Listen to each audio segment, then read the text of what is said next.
연방정부가 유동성 위기로 폐쇄된 실리콘밸리 은행에 고객예금 전액을 보장해주기로 했습니다. 어제 오후 뉴욕의 중형급 은행인 시그니처 은행도 뱅크런이 발생해 연방정부가 긴급 인수한 것으로 보입니다. 채권 가격 하락 등에 따른 은행의 미실현 손실이 6,200억 달러에 달하는 것으로 집계됐습니다. 실리콘밸리 은행이 유동성 위기에 처한 지 이틀도 안 돼 초고속으로 붕괴한 것은 스마트폰 예금 인출 때문이라는 분석이 제기됐습니다. 이상은 TKC 뉴스데스크 오늘의 주요 소식입니다. 아름다운 제품에서부터 아름다운 사회를 만들기까지 키스는 뉴욕에서 시작하여 현재는 전 세계 12,000명의 직원들과 함께 끊임없이 도전하는 기업입니다. 사람을 생각하고 존중하는 기업. 키스는 한인들이 사회의 주인공이 될 수 있도록 든든한 버팀목이 되겠습니다. 글로벌 뷰티 기업 키스. 시청자 여러분 안녕하십니까? 3월 13일 월요일 TKC 뉴스데스크 첫 번째 소식입니다. 연방정부가 유동성 위기로 폐쇄된 실리콘밸리 은행의 고객예금을 FDIC 보호한도와 관계없이 전액을 보상해주기로 했습니다. 재무부와 연준, 연방예금보험공사는 어젯밤 미국 금융체계에 대한 신뢰를 강화함으로써 미국 경제를 보호하기 위해 결정적 행동에 나선다며 고객예금 전액 보장을 선언했습니다. 이는 실리콘밸리 은행의 위기가 금융 시스템 전체의 위기로 확산되는 것을 막는 조치로 제니 델런 재무장관이 모든 예금주를 완전히 보호하기 위해 바이든 대통령에게 보고하고 승인을 받은 것입니다. 이에 따라 실리콘밸리 은행 예금주는 내일부터 자신들의 예금이 FDIC 보호 한도인 25만 달러 이상이더라도 액수에 관계없이 전액을 인출할 수 있게 됐습니다. 재무부는 이번 조치가 은행의 주주와 무담보 채권자는 보호받지 못하고 다만 예금주를 보호하기 위한 것이며 그 비용을 미국 납세자가 부담하는 일은 없을 것이라고 강조했습니다.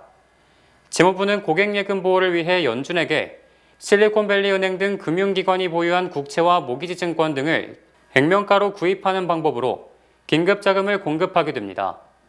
한편 실리콘밸리 뱅크는 자산 2,090억 달러, 예금 1,750억 달러로 지난 2008년 은행 도미노 파산을 몰고 온 워싱턴 뮤추얼 뱅크의 자산 3,070억 달러, 예금 1,880억 달러보다는 조금 작은 규모입니다.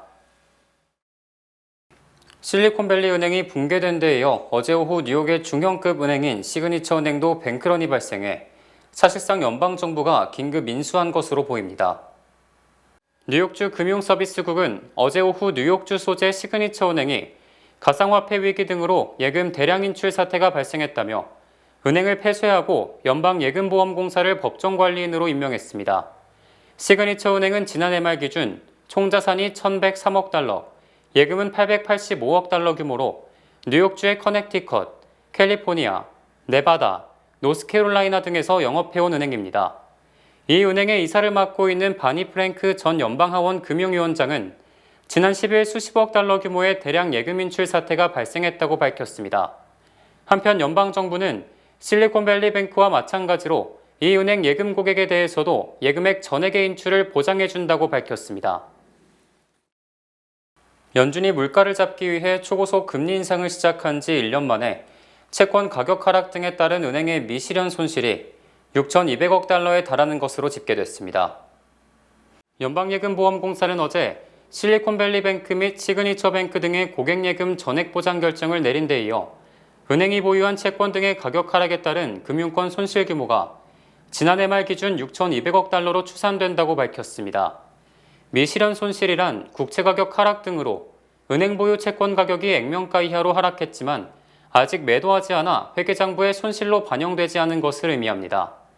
경제 전문가들은 연준 금리 인상에 따른 채권 가격 급락이 실리콘밸리 뱅크 등 금융권 유동성 위기의 근본 원인이라고 지적하고 제2, 제3의 실리콘밸리 뱅크가 나올 가능성이 크다고 전망했습니다. 미국 은행들은 사실상 수년간 제로금리 시대가 계속되자 수익 향상을 위해 국채와 회사채 등을 대량 매입했지만 연준이 금리를 인상하자 채권 가격으로 자산 가치가 급락하고 유동성이 약화된 것입니다. 연준은 지난해 3월 16일 기준금리를 0.25% 인상하면서 제로 금리 시대를 끝냈고 4차례 연속 금리를 각각 0.75%씩 인상해 1년 만에 제로 금리가 평균 4.5%대로 치솟았습니다. 실리콘밸리 은행이 유동성 위기에 처한 지 이틀도 안 돼 초고속으로 붕괴한 것은 스마트폰 예금 인출이 가능해졌기 때문이라는 분석이 제기됐습니다. 월스트리트저널은 스마트폰 뱅크런으로 비운을 맞은 실리콘밸리 뱅크라는 제목의 기사에서 이 은행의 주 고객인 실리콘밸리 스타트업 사업가들이 유동성 위기를 접하자마자 순식간에 스마트폰으로 예금을 다른 은행으로 이체했다고 보도했습니다. 보험 스타트업 창업자는 지난 9일 몬타나주에서 열린 한 창업자 행사에 참여하기 위해 버스에 오른 순간 동승한 창업자들이 미친 듯이 스마트폰을 두드리며 실리콘밸리 은행에서 돈을 빼냈다고 설명했습니다. 특히 이날 하루 동안에만 고객들이 인출하려 한 돈이 무려 420억 달러에 달한 것으로 전해졌습니다. 월스트리트저널은 1983년 문을 연 실리콘밸리 은행이 스타트업 대상 주요 금융기관으로 자리 잡기까지는 약 40년이 걸렸지만 붕괴되는 데까지는 36시간밖에 걸리지 않았으며 이는 스마트폰을 통한 인출이 가능해졌고 고객 대부분이 이에 익숙한 첨단 IT 업계 종사자였기 때문이라고 분석했습니다. 또 지난 2008년 글로벌 금융위기 당시 리만 브라더스 등이 파산했을 때는 스마트폰 인출 등은 상상도 못했지만 이번에는 스마트폰 인출과 SNS를 통한 뉴스 확산 등이 사태를 악화시켰다고 지적했습니다. 뉴욕시에서 경찰 퇴직자들이 올해 역대 최고치를 기록할 것으로 전망돼 공공안전에 대한 우려의 목소리가 높아지고 있습니다. 뉴욕포스트에 따르면 올 한 해 뉴욕시에서 퇴직하는 경찰들이 역대 최고치를 기록할 것이라는 전망이 나오고 있습니다. 보도된 내용에 따르면 올해 지난 2달 동안 이미 239명의 경찰들이 퇴직했습니다. 이는 지난해 같은 기간 176명, 2021년 110명에 비해 117%가 증가한 수치며 계약 분쟁이 있었던 지난 2007년 210명의 경찰이 퇴직한 이래 가장 많은 인원이 사표를 던진 것입니다. 이처럼 경찰들이 퇴직을 선택하게 된 이유에 대해 일각에서는 낮은 연봉을 원인으로 분석하고 있습니다. 위험한 업무를 수행하는 것에 비해 낮은 임금을 받아 경찰직을 아예 그만두거나 더 높은 임금을 주는 서포 카운티 및 나소 카운티 등 뉴욕시 외곽으로 경찰직을 옮겨가는 경우가 발생하는 것입니다.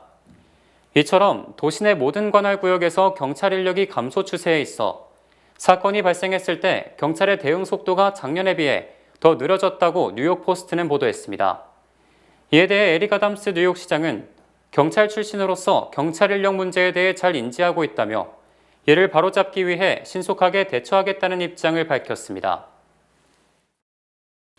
뉴욕시가 맨해튼 코리아타운 인근 브로드웨이 웨스트 25에서 32 스트리트 구간을 보행자 친화 거리로 만들기로 결정했습니다. 에릭 아담스 뉴욕시장은 어제 뉴욕시 교통국 등과 함께 기자회견을 열고 이번 주부터 브로드웨이 비전 플랜 공사를 시작한다고 밝혔습니다. 브로드웨이 비전은 맨해튼 메디슨 스퀘어 파크에서 헤럴드 스퀘어까지 브로드웨이를 따라 걷기 좋은 거리를 조성하겠다는 것이 핵심입니다. 뉴욕시는 이 플랜에 따라 차량 통행을 줄이고 걷거나 자전거를 타기에 좋은 길을 만들게 됩니다. 팬데믹 이후 뉴욕시의 경제 타격이 상당했던 만큼 보행자들을 거리로 이끌어 소비를 활성화하는 방안이 절실해졌고 교통사고도 급증하면서 이 계획은 더욱 힘을 받게 됐습니다. 해당 구간에는 새로운 광장과 폭이 넓어진 횡단보도, 양방향 자전거도로, 적재 및 승하차 전용 공간 등이 추가됩니다. 일부 구역에는 5개 식당 전용 공간도 만들어질 계획입니다. 이에 대해 이다니스 로드리게스 시 교통국장은 앞으로 뉴욕시 5개 보로 전역에 걸쳐 보행자 친화거리를 확장해 나갈 것이라고 밝혔습니다. 미 전역의 주요 도시의 증오범죄가 증가함에 따라 목격자를 협력자로 전환시키기 위한 무브먼트가 일어나고 있습니다. 괴롭힘이 없는 세상을 만들고자 만들어진 비영리 단체 라이트 투비는 웨스파고와 협력해 목격자 개입 워크숍을 9일 맨해튼 타임스퀘어 AMC 극장에서 개최했습니다. 이 행사는 증오 사건을 목격하게 되는 사람들이 안전하게 상황을 진정시키고 피해자를 도울 수 있도록 이들에게 예방적 조치들을 교육하는 것을 목표로 삼고 있습니다. Bystander training shows us ways so that when we're stuck in that moment of passion, of concern, of fear, that the training clicks in. You go, oh, I have these 5 options. What is best to help that other person so I don't stand there and just be a bystander? I intervene in a way that is not always going to be physical, audible, directly to the person that is harassing. 에밀리 메이 라이트 투비 창립자는 일상생활에서 은연중 나타나는 미묘한 인종차별부터 직장 내 공공연하게 드러나는 성차별까지 다양한 형태로 괴롭힘을 목격할 수 있다며 목격자 개입 교육을 통해 목격자들이 취할 수 있는 조치와 기술에 대한 정보를 제공하는 것이라고 설명했습니다. So folks have a lot of empathy for what it means to be harassed, but they've historically felt like the only thing they could do to stop harassment is to not harass people. So when they learn that bystander intervention can be done in a way that's safe and that even as little as a knowing glance can reduce trauma for the person being harassed, that's when they start to say, okay, there is more than I can do and I can actually change the culture that makes harassment okay. 지지 딕슨 웨스파고 대외협력 부사장은 웨스파고는 모든 직원들이 안전하게 일할 수 있는 환경을 만드는 것을 중요하게 생각하는 기업으로서 목격자 개입 교육을 적극 권장하고 이에 대한 중요성을 개진했다고 말했습니다. If we can't listen and understand what the needs are and meet the needs both from a financial services perspective but also from an investing in the community perspective, then how can we remain relevant? So we really want to be available, accessible, and valuable to our communities. We want to be valuable to them because our communities are very valuable to us. 목격자 개입에 대한 온라인 동영상이 발표됐으며 이 프로그램을 위한 공익 광고는 전국의 컴캐스트 채널과 미국 50개 주에 위치한 AMC 영화극장에서 방송되고 있습니다. 민주당 연방 하원 의원들이 7년 이상 미국에 거주한 불체자들에게 영주권 신청 기회를 제공하는 법안을 재추진합니다. 그레이스 맹, 제리 네들러, 조 로포그렌 등 민주당 소속 연방 하원 의원 48명은 지난 9일 불체자 구제를 위한 이민법 규정 개선 법안을 공동 발의했습니다. 이 법안은 지난 1992년 제정된 이민법을 갱신하는 법안으로 불체자 구제 기준을 현재 1972년 1월 1일 이전 미국에 입국한 불체자에서 7년 이상 미국에 거주한 불체자로 변경하는 것을 골자로 하고 있습니다. 즉 7년 이상 미국에 거주한 불체자에게 영주권 신청 기회를 제공하는 것으로 올해 이 법이 제정되면 2016년 1월 1일부터 미국에 거주한 불체자가 구제 대상이 되며 현재 미국 내 불체자 1,100만 명 중 830만 명이 구제 대상에 해당됩니다. 이 법안은 지난해에도 연방 상하원에 상정됐다 표결도 하지 못한 채 폐기됐고 이번에는 공화당이 연방 하원을 장악해 더욱더 성사가 힘들 것으로 전망됩니다. 한편 이민법은 약 40년간 개정되지 않았기 때문에 현실을 반영하지 못하고 있다는 지적이 계속되고 있으며 특히 드리머로 불리는 불체 청소년이 270만 명에 달하고 있습니다. 뉴욕시 재정 건전성이 전국 75개 대도시 중에 75위로 꼴찌로 조사됐습니다. 정부 재정감시 비영리단체 트루스인 어카운팅이 발표한 전국 75개 대도시 재정건전성 현황에 따르면 뉴욕시의 부채는 시민 1인당 5만 6천 달러꼴로 75위를 기록했습니다. 지난해 6월 기준 뉴욕시의 부채는 2,515억 달러인 반면 자산은 800억 8천만 달러에 불과해 채무총액 1,715억 달러를 뉴욕 주민당 빚으로 환산했을 때 1인당 5만 6천 달러에 달한다는 것입니다. 특히 이는 재무건전성 전국 74위인 시카고의 1인당 채무액 4만 1,900달러보다 압도적으로 많은 것이며 전국 73위인 호놀룰루 2만 6,100달러보다는 2배 이상 많았습니다. 그나마 뉴욕시는 지난 2021년 6월 기준 1인당 부채액이 7만 1,400달러에 달했지만 코로나19 팬데믹에 따른 연방정부의 경기부양 자금 지원, 증시 호황에 따른 세입 증가로 1년 사이 부채가 크게 줄어들었습니다. 반대로 재정 건전성이 가장 좋은 도시는 워싱턴 DC로 자산이 부채보다 34억 7,180만 달러나 많아서 주민 1인당 14,000달러의 여유 자금이 있는 것으로 조사됐습니다. 또 캘리포니아주 샌프란시스코와 어바인, LA가 각각 2위와 3위, 4위를 기록했습니다. 재외동포청 출범에 맞춰 체계적인 동포정책 시행을 위한 재외동포 기본법 제정이 추진됩니다. 더불어민주당 세계한인민주회의는 지난 10일 한국국회에서 750만 디아스포라를 위한 재외동포청 설치 및 재외동포 기본법 법안 논의 공청회를 열었습니다.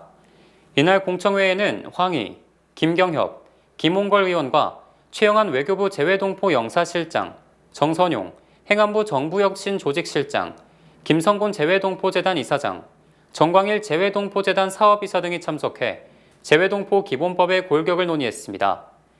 이 자리에서 기조 발제에 나선 최영한 영사실장은 재외동포 정책의 체계적 추진을 위해 외교부 장관 직속으로 재외동포 정책위원회를 설치하고 재외동포 정체성 함양 및 모국과의 유대감 강화를 위해 재외동포 협력센터를 설립하는 것이 기본법안에 명시돼 있다고 설명했습니다. 김성곤 이사장도 기본법 이념의 재외동포가 거주국 구성원으로 자리 잡고 글로벌 코리안이 되도록 돕는다는 것을 명시해야 한다. 또 동포재단 직원의 고용 안정을 위해 노력해야 된다는 점도 고려해주기 바란다고 밝혔습니다. 이재정 의원은 재외동포청 설치로 더불어민주당과 750만 재외동포의 수건 해결에 첫 삽을 떴다. 재외동포 기본법을 통해 체계적이고 효율적인 재외동포 정책을 추진하겠다고 다짐했습니다.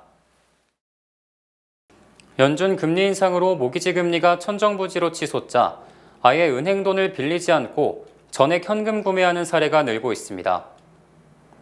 부동산 정보업체 아톱은 지난해 주택시장에서 전액 현금 구매자 비율이 36.1%로 2021년 34.4%보다 1.7%포인트, 지난 2020년 23%보다 무려 13.1%포인트 증가했다고 밝혔습니다. 이 같은 현금 구매자 비율은 지난 2013년 이후 최고치지만 2011년과 2012년 38.5%보다는 2.4%포인트 낮은 것입니다. 또 전미 부동산 중개인 협회는 올해 1월 현금 거래 비율을 29%로 부동산 중개업체 레드피는 같은 기간 31%로 집계했으며 이 또한 전년 같은 기간보다 2%포인트 증가한 것입니다. 전국 대도시별 현금 거래 비율을 보면 조지아주 오커스타가 무려 72%에 달해 1위를 기록했고 콜럼버스가 69%로 2위, 에센스가 61%로 3위, 게인스빌이 59%로 5위, 메이컨이 57%, 애틀란타가 53.5% 등 10위권 내에 조지아주 도시가 6개나 포함됐습니다. 부동산 전문가들은 전액 현금 거래는 주택을 빠르게 구입하는 것은 물론 모기지 금리가 6%대임을 감안했을 때 장기적으로 이자 부담을 수십만 달러 줄일 수 있다고 설명했습니다. 어제 열린 올해의 아카데미 시상식은 아시아계 배우가 최초로 여우주연상을 수상하면서 아시아인들이 크게 주목받는 축제가 됐습니다. LA 돌비극장에서 열린 제95회 아카데미 시상식이 지난해와는 달리 별다른 사고 없이 훈훈하게 마무리됐습니다.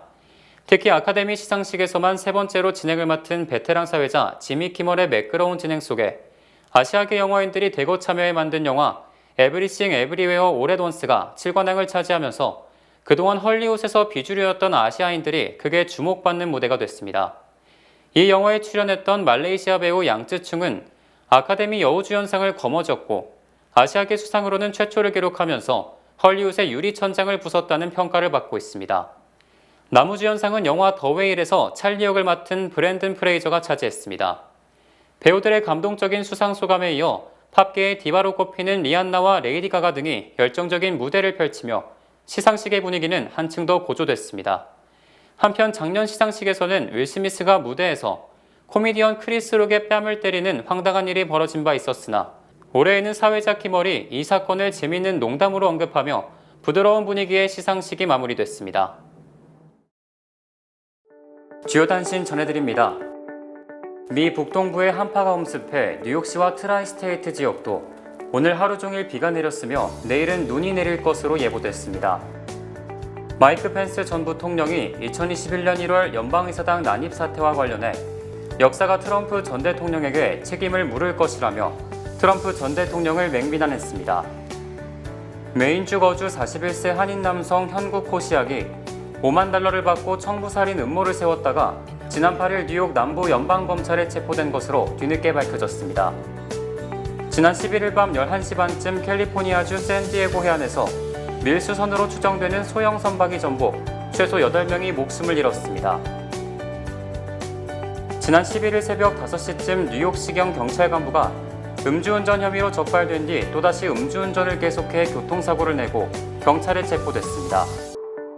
미국 내 주택 구입 희망자 중 매입 능력을 갖춘 비율이 1년 전 60%에서 21%로 급감했고 능력 미달 비율이 40%에서 80%로 2배 늘었다고 레드핀이 밝혔습니다. 화이자가 시애틀 소재 바이오테크 시젠을 주당 $229씩 430억 달러에 매입하기로 합의했으며 올해 말이나 내년 초 클로징을 마칠 것으로 예상됩니다. 사우디아라비아가 제2의 국적항공사 설립을 준비 중이며 조만간 보잉사와 350억 달러 규모의 항공기 구매 계약을 체결할 것으로 알려졌습니다. 3월 13일 월요일 뉴스데스크 여기서 마칩니다. 시청해주신 여러분 고맙습니다.